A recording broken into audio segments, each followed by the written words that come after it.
It's hard to describe the waves created by LEGO's Bionicles brand in the 2000s, but let's just say it pulled the long-standing toy company out of financial trouble.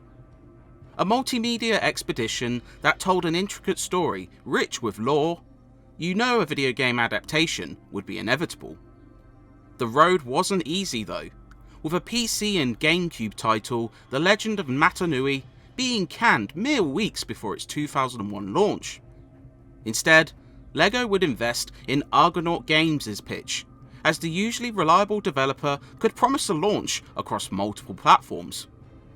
Unfortunately, due to time constraints and cut content, Bionicle ends up proving a disappointing time, not completely bereft of merit, but suffering from a lack of depth, both in terms of gameplay and value.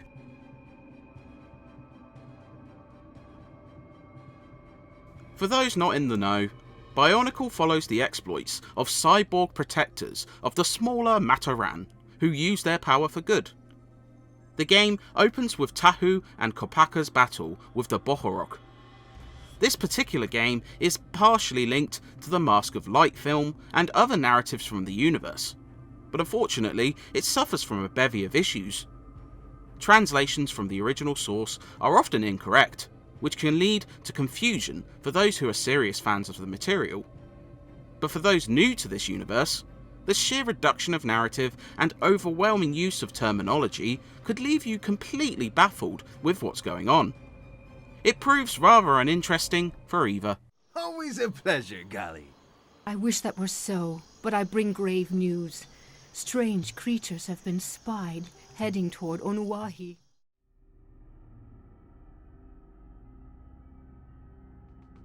Bionicle is a varied platformer, taking place across a handful of levels. Each puts you in the role of one of the colour-coded heroes of the toy line, with a majority seeing you navigate through platforming obstacles while using weapons to shoot down invading forces. Each contain two main collectibles: little crystals, which often come close to 200 per level, and Mataran, who must be saved from peril.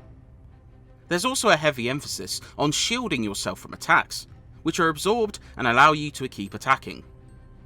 You can also recharge while holding down the attack button, but it requires you to remain static. It's a fairly basic game, and while the controls and camera feel decent enough, the level design doesn't really stand out. Environments feel lifeless and dull to navigate, combat becomes boring super quick, and bosses, which often conclude levels, aren't much tougher.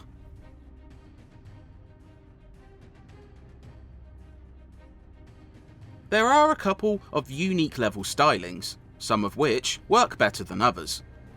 Kopaka's level sees you snowboarding down a hill while you avoid a landslide, and this is fairly competent, though things take a downturn when you're forced to chase a fleeing enemy while locking onto them. Pahatu's stage has you riding down a minecart-esque rail, which suffers from jankiness and inconsistent hazards. Lastly, Lua's jungle adventure features both highs and lows.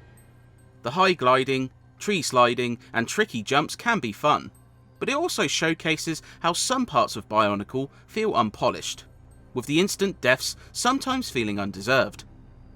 But with a length roughly equating to around 6 hours, nothing really lasts long enough to offend you or impress you. It's just very middle of the road, which is a shame considering the developer's pedigree at the time.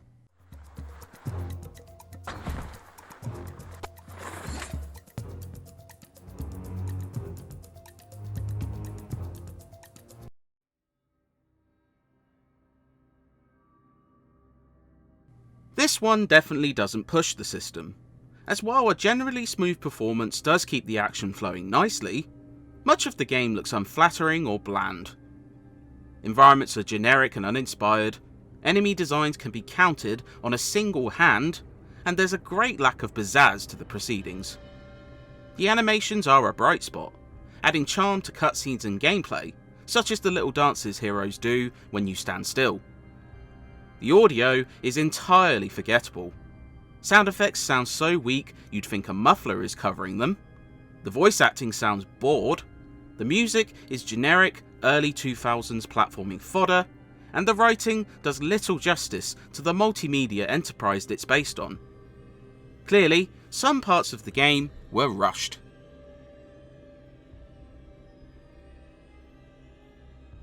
Bionicle can only be seen as a disappointment, considering the scope of its source material and the developer behind it. There's nothing totally broken or offensive here, but every mechanic feels basic and underdeveloped. The story won't appeal to either fans or newcomers, the presentation is vacuous, and the lack of content means you can blow through most of the game in your first sitting. The series has seen a resurgence in meme culture, which may see you curious to trawl through the game. But unless you're desperate to play a platformer on your Xbox, this one is nowhere near worthy.